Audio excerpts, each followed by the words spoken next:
Hello friends! నవరాత్రుల ప్రయాణంలో ఈరోజు మనం మూడవ రోజులోకి అడుగుపెట్టాం. ఈరోజు మనం పూజించే అమ్మవారి రూపం శ్రీ చంద్రఘంట. ఆమె నుదిటిపై నెలవంక చంద్రుడి గంట ఆకారంలో ఉంటుంది. అందుకే ఆమెకు ఈ పేరు వచ్చింది. చంద్రఘంట మాతకు 10 చేతులు ఉంటాయి. ఒక్కో చేతిలో ఒక్కో ఆయుధం ఉంటుంది. ఆమె చూడ్డానికి భయంకరంగా ఉన్నా, ఆమె భక్తులకు మాత్రం శాంతిని, ధైర్యాన్ని ప్రసాదిస్తుంది. ఈ రూపం వెనుక ఒక అద్భుతమైన కథ ఉంది.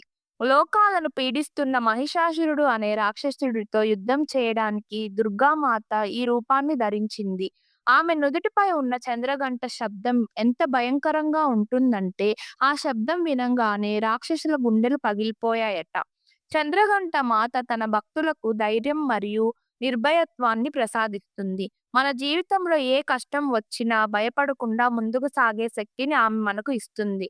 ఈరోజు అమ్మవారికి నైవేద్యంగా పాలతో చేసిన క్షీరాన్నం లేదా ఇతర స్వీట్లను సమర్పిస్తారు. చంద్రగంటను పూజించడం వల్ల మంచి ఆరోగ్యం, ధైర్యం మరియు అదృష్టం లభిస్తాయని నమ్మకం. రేపు మనం కూష్మాండా మాత గురించి తెలుసుకుందాం. ఈ వీడియో మీకు నచ్చినట్లయితే లైక్ చేసి మీ స్నేహితులతో షేర్ చేయండి. మరిన్ని వీడియోల కోసం మా ఛానల్‌ని సబ్స్క్రైబ్ చేసుకోండి. అందరికీ విజయదశమి శుభాకాంక్షలు.